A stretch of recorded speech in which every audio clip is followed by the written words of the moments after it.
अनिद्रा के कारण हमारे दिमाग और शरीर पर क्या प्रभाव होता है? क्या अनिद्रा के कारण हम पागल हो सकते हैं? इन सभी सवालों के जवाब हमें इस वीडियो में मिलेंगे। वीडियो को लाइक और चैनल को सब्सक्राइब कीजिए। चलो जानते हैं। अधिकांश लोग पहले से जानते हैं कि नींद उनकी मानसिक स्थिति को प्रभावित करती है। आखिरकार ऐसा कहने का एक कारण है कि कोई व्यक्ति बुरे मूड में था, बिस्तर के गलत तरफ उठ गया। जैसा कि यह पता चला है, इस बोलचाल की कहावत के पीछे काफी हद तक सच्चाई है। नींद का मानसिक और भावनात्मक स्वास्थ्य से गहरा संबंध है और इसने अवसाद, चिंता, विध्रुवी विकार और अन्य स्थितियों से संबंध प्रदर्शित किया है। जबकि मानसिक स्वास्थ्य और नींद के बीच संबंधों को बेहतर ढंग से समझने के लिए शोध जारी है, अब तक के साक्ष्य एक द्विदिश संबंध की ओर इशारा करते हैं। मानसिक स्वास्थ्य विकारों के कारण अच्छी नींद लेना कठिन हो जाता है। साथ ही अनिद्रा सहित खराब नींद मानसिक स्वास्थ्य समस्याओं की शुरुआत और बिगड़ने में एक योगदान कारक हो सकती है। नींद और मानसिक स्वास्थ्य दोनों जटिल मुद्दे हैं जो कई कारकों से प्रभावित होते हैं, लेकिन उनके घनिष्ठ संबंध को देखते हुए यह मानने का मजबूत कारण है कि नींद में सुधार करने से मानसिक स्वास्थ्य पर लाभकारी प्रभाव पड़ सकता है और यह कई मनोवैज्ञानिक विकारों के इलाज का एक घटक हो सकता है। मानसिक स्वास्थ्य का नींद से क्या संबंध है? नींद के दौरान मस्तिष्क की गतिविधि में उतार चढ़ाव होता है, जो नींद के विभिन्न चरणों के दौरान बढ़ती और घटती है, जिससे नींद का चक्र बनता है। प्रत्येक चरण मस्तिष्क के स्वास्थ्य में एक भूमिका निभाता है, जिससे मस्तिष्क के विभिन्न हिस्सों में गतिविधि ऊपर या नीचे बढ़ती है और बेहतर सोच, सीखने और स्मृति को सक्षम बनाती है। शोध से ये भी पता चला है कि नींद के दौरान मस्तिष्क की गतिविधि का भावनात्मक और मानसिक स्वास्थ्य पर गहरा प्रभाव पड़ता है। पर्याप्त नींद, विशेष रूप से रैपिड आई मूवमेंट REM नींद, मस्तिष्क को भावनात्मक जानकारी के प्रसंस्करण की सुविधा प्रदान करती है। नींद के दौरान मस्तिष्क विचारों और यादों का मूल्यांकन करने और याद रखने के लिए काम करता है, और ऐसा प्रतीत होता है कि नींद की कमी सकारात्मक भावनात्मक सामग्री के समेकन के लिए विशेष रूप से हानिकारक है। यह मनोदशा और भावनात्मक प्रतिक्रिया को प्रभावित कर सकता है और मानसिक स्वास्थ्य विकारों और उनकी गंभीरता से जुड़ा हुआ है, जिसमें आत्मघाती विचारों या व्यवहार का जोखिम भी शामिल है। नतीजतन पारंपरिक दृष्टिकोण जो मानता था कि नींद की समस्या मानसिक स्वास्थ्य विकारों का एक लक्षण है, पर तेजी से सवाल उठाए जा रहे हैं। इसके बजाय ये स्पष्ट होता जा रहा है कि नींद और मानसिक स्वास्थ्य के बीच एक द्विदिशात्मक संबंध है, जिसमें नींद की समस्या मानसिक स्वास्थ्य समस्याओं का कारण और परिणाम दोनों हो सकती है। नींद और मानसिक स्वास्थ्य के बीच विविध संबंधों के साथ साथ उनके बहुमुखी संबंध की पहचान करने के लिए और अधिक शोध की आवश्यकता है, जो किसी भी विशिष्ट व्यक्ति के मामले में कई कारकों से प्रभावित हो सकते हैं। ऑब्स्ट्रक्टिव स्लीप एपनिया OSA नींद का एक और पहलू है जिसे मानसिक स्वास्थ्य से जोड़ा गया है। OSA एक विकार है जिसमें नींद के दौरान सांस लेने में रुकावट होती है और शरीर में ऑक्सीजन के स्तर में कमी आती है, जिससे नींद खंडित और परेशान हो जाती है। OSA मानसिक स्थिति वाले लोगों में अधिक बार होता है और उनके शारीरिक स्वास्थ्य पर असर पड़ सकता है और गंभीर मानसिक परेशानी का खतरा बढ़ सकता है। नींद और विशिष्ट मानसिक स्वास्थ्य समस्याएं। जिस तरह से नींद और मानसिक स्वास्थ्य आपस में जुड़े हुए हैं, वह इस बात की समीक्षा करने से और भी स्पष्ट हो जाता है कि नींद कई विशिष्ट मानसिक स्वास्थ्य स्थितियों और न्यूरोडेवलपमेंटल विकारों से कैसे जुड़ी है।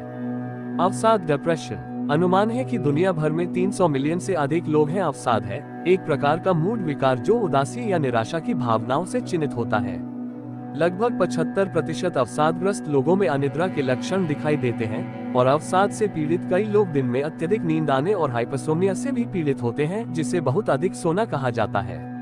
ऐतिहासिक रूप से नींद की समस्याओं को अवसाद के परिणाम के रूप में देखा जाता था, लेकिन बढ़ते सबूत बताते हैं कि खराब नींद अवसाद को प्रेरित या बढ़ा सकती है। स्पष्ट कारण और प्रभाव की पहचान करने में कठिनाई एक द्विदिश संबंध को दर्शाती है, जिसमें नींद की समस्याएं और अवसादग्रस्तता के लक्षण परस्पर प्रबल होते हैं। हालांकि यह एक नकारात्मक फीडबैक लूप बना सकता है। खराब नींद अवसाद को बढ़ाती है, जो फिर नींद में बाधा डालती है। यह अवसाद के लिए नए प्रकार के उपचार के लिए एक संभावित रास्ता भी खोलती है। उदाहरण के लिए, कम से कम कुछ लोगों के लिए नींद में सुधार पर ध्यान देने से अवसाद के लक्षणों को कम करने का परिणामी लाभ हो सकता है। मौसम की वजह से होने वाली बीमारी। मौसमी भावात्मक विकार अवसाद का एक उपप्रकार है जो अक्सर लोगों को वर्ष के उस समय प्रभावित करता है जब दिन के उजाले घंटे कम हो जाते हैं। उदाहरण के लिए, उत्तरी जलवायु में लोगों को पतझड़ और सर्दियों के दौरान मौसमी भावात्मक विकार का अनुभव हो सकता है। ये स्थिति किसी व्यक्ति की आंतरिक जैविक घड़ी या सर्कैडियन लय के विघटन से निकटता से जुड़ी हुई है, जो नींद सहित कई शारीरिक प्रक्रियाओं को नियंत्रित करने में मदद करती है। इसमें कोई आश्चर्य की बात नहीं है कि मौसमी भावात्मक विकार वाले लोग बहुत अधिक या बहुत कम सोते हैं या अपने नींद के चक्र में बदलाव का अनुभव करते हैं। चिंता अशांति। हर साल अमेरिका में चिंता विकार अनुमानित 20% वयस्कों को प्रभावित करते हैं और 25% किशोर। ये विकार अत्यधिक भय या चिंता पैदा करते हैं जो रोजमर्रा की जिंदगी को प्रभावित कर सकते हैं और हृदय रोग और मधुमेह सहित स्वास्थ्य समस्याओं के लिए जोखिम पैदा कर सकते हैं। चिंता विकारों के प्रकारों में सामान्य चिंता विकार, सामाजिक चिंता विकार, आतंक विकार, विशिष्ट भय, जुनूनी बाध्यकारी विकार OCD और अभिघातजन्य तनाव विकार PTSD शामिल हैं। चिंता विकारों का नींद की समस्याओं से गहरा संबंध है। चिंता और भय अति उत्तेजना की स्थिति में योगदान करते हैं जिसमें मन दौड़ रहा होता है, और अति उत्तेजना को अनिद्रा के लिए एक केंद्रीय योगदानकर्ता माना जाता है। नींद की समस्याएं चिंता का एक अतिरिक्त स्रोत बन सकती हैं, जिससे सोते समय प्रत्याशित चिंता पैदा हो सकती है जिससे सोना मुश्किल हो जाता है। शोध में PTSD और नींद के बीच विशेष रूप से मजबूत संबंध पाया गया है। PTSD से पीड़ित लोग बार बार अपने दिमाग में नकारात्मक घटनाओं को दोहराते हैं, बुरे सपनों से पीड़ित होते हैं और सतर्क रहने की स्थिति का अनुभव करते हैं, जो नींद में बाधा डाल सकते हैं। PTSD कई दिग्गजों को प्रभावित करता है और हाल के युद्धों से युद्ध संबंधी PTSD से पीड़ित कम से कम 90% अमेरिकी दिग्गजों में अनिद्रा के लक्षण हैं। नींद की समस्याएं केवल चिंता का परिणाम नहीं है।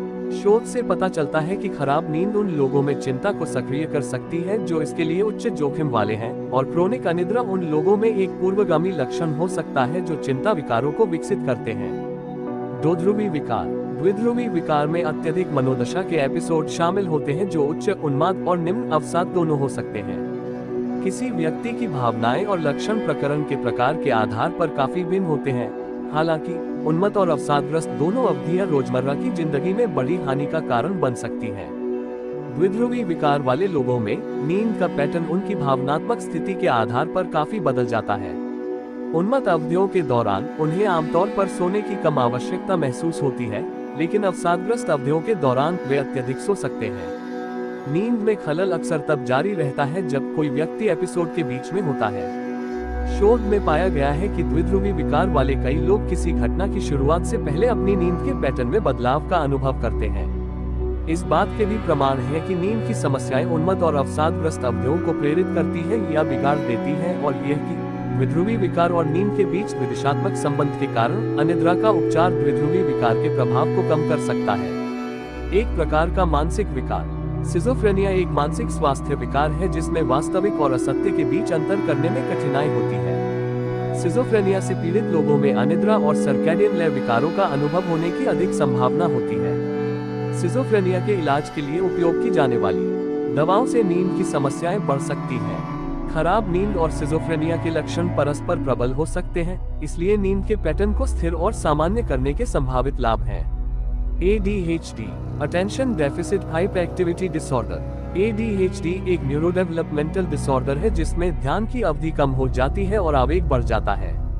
ADHD का निदान आमतौर पर बच्चों में किया जाता है, लेकिन यह वयस्कता तक रह सकता है और कभी-कभी केवल औपचारिक रूप से निदान किया जाता है जब कोई व्यक्ति पहले से ही वयस्क होता है। ADHD वाले लोगों में नींद की समस्या आम है।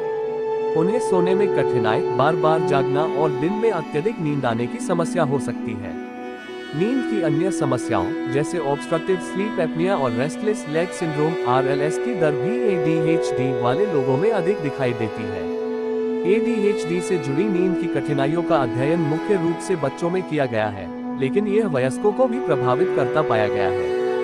नींद और ADHD के बीच विदिशात्मक संबंध का प्रमाण है। ADHD का परिणाम होने के अलावा नींद की समस्याएं कम ध्यान देने की अवधि या व्यवहार संबंधी समस्याओं जैसे लक्षणों को बढ़ा सकती हैं। Autism spectrum disorder. Autism spectrum disorder ASD एक ऐसा शब्द है जिसमें संचार और सामाजिक संपर्क को प्रभावित करने वाली कई न्यूरोडेवलपमेंटल स्थितियां शामिल हैं। इन स्थितियों का निदान आमतौर पर बचपन में ही हो जाता है और वयस्कता में भी बना रह सकता है।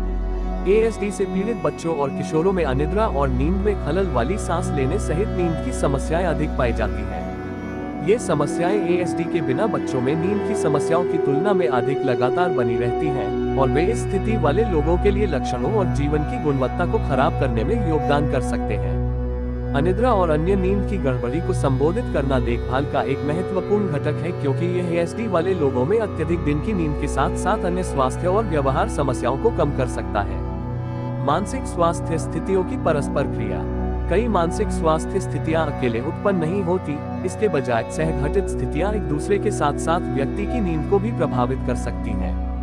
उदाहरण के लिए, लोगों के लिए अवसाद और चिंता दोनों का अनुभव करना असामान्य नहीं है, और दोनों स्थितियों वाले लोगों की नींद खराब पाई गई है सिर्फ अवसाद या चिंता वाले लोगों की तुलना में। ये स्थितियां भलाई के अन्य महत्वपूर्ण पहलुओं को भी प्रभावित करती हैं, जैसे दर्द की धारणा, एक ऐसी प्रक्रिया जो नींद की समस्याओं के जोखिम को भी प्रभावित कर सकती है। नींद और मानसिक स्वास्थ्य दोनों को बेहतर बनाने के तरीके। मानसिक स्वास्थ्य स्थितियां नींद में खलल डाल सकती हैं और नींद की कमी मानसिक स्वास्थ्य को प्रभावित कर सकती है। ये बहुआयामी संबंध नींद और मानसिक विकारों के बीच जटिल संबंध बनाता है, लेकिन इसका मतलब ये भी है कि दोनों मुद्दों का इलाज साथ साथ चल सकता है।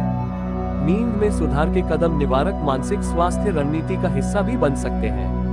प्रत्येक व्यक्ति की स्थिति अलग होती है, इसलिए मानसिक स्वास्थ्य और नींद की समस्याओं का इष्टतम उपचार व्यक्ति पर निर्भर करता है। क्योंकि ये स्थितियां जीवन की गुणवत्ता पर बड़ा प्रभाव डाल सकती हैं, इसलिए उचित देखभाल प्राप्त करना महत्वपूर्ण है, जिसमें एक प्रशिक्षित स्वास्थ्य पेशेवर के साथ काम करना शामिल है। एक मेडिकल डॉक्टर या मनोचिकित्सक डॉक्टर के पर्चे वाली दवाओं सहित विभिन्न प्रकार के उपचारों के संभावित लाभों और जोखिमों की समीक्षा कर सकता है। वे अनुरूप देखभाल प्रदान कर सकते हैं, जिसमें कई सहवर्ती शारीरिक या मानसिक स्वास्थ्य समस्याएं भी शामिल हैं। उदाहरण के लिए, ऑब्स्ट्रक्टिव स्लीप एपनिया जैसी अंतर्निहित स्थिति का निदान और उपचार मानसिक स्वास्थ्य के लिए लाभ प्रदान कर सकता है। संज्ञानात्मक व्यवहारजन्य चिकित्सा। संज्ञानात्मक व्यवहार थेरेपी (CBT) एक प्रकार की परामर्श का वर्णन करती है जिसे टॉक थेरेपी के रूप में जाना जाता है। ये सोच के पैटर्न की जांच करके और नकारात्मक विचारों को नए तरीकों से सुधारने का काम करता है।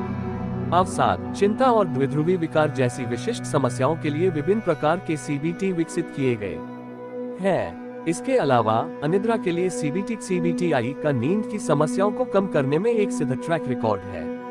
एक बड़े नैदानिक परीक्षण से ये भी पता चला कि CBTI कई मानसिक स्वास्थ्य स्थितियों के लक्षणों को कम कर सकता है, भावनात्मक कल्याण में सुधार और मनोवैज्ञानिक घटनाओं में कमी। क्या और कैसे CBT के प्रकारों को नींद और मानसिक स्वास्थ्य समस्याओं दोनों को संबोधित करने के लिए जोड़ा या अनुक्रमित किया जा सकता है, ये चल रहे शोध का विषय है, लेकिन कई रोगियों के लिए उनकी सोच को फिर से परिभाषित करने के लिए एक प्रशिक्षित परामर्शदाता की मदद से उनकी नींद और मानसिक स्थिति दोनों में सार्थक सुधार हो सकता है। नींद की आदतें सुधारें। नींद की समस्याओं का एक आम कारण खराब नींद स्वच्छता है। सोने के लिए अनुकूल आदतें और शयन कक्ष की व्यवस्था करके नींद की स्वच्छता बढ़ाने से नींद में आने वाली बाधाओं को कम करने में काफी मदद मिल सकती है।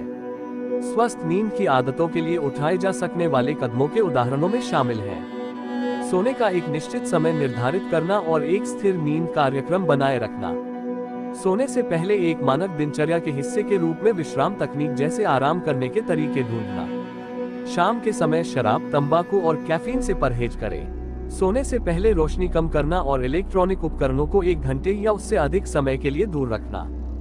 दिन के समय नियमित व्यायाम और प्राकृतिक प्रकाश का अनुभव लेना। अपने गद्दे, तकिए और बिस्तर से अधिकतम आराम और समर्थन प्राप्त करना। अतिरिक्त प्रकाश और ध्वनि को अवरुद्ध करना जो नींद में खलल डाल सकता है। सर्वोत्तम दिनचर्या और शयन कक्ष व्यवस्था ढूंढने में यह निर्धारित करने के लिए कुछ परीक्षण और त्रुटि हो सकती है कि आपके लिए सबसे अच्छा क्या है, लेकिन ये प्रक्रिया आपको जल्दी सो जाने और रात भर सोते रहने में मदद करने में लाभकारी हो सकती है। बस आज इतना ही। वीडियो को लाइक और चैनल को सब्सक्राइब करें। धन्यवाद।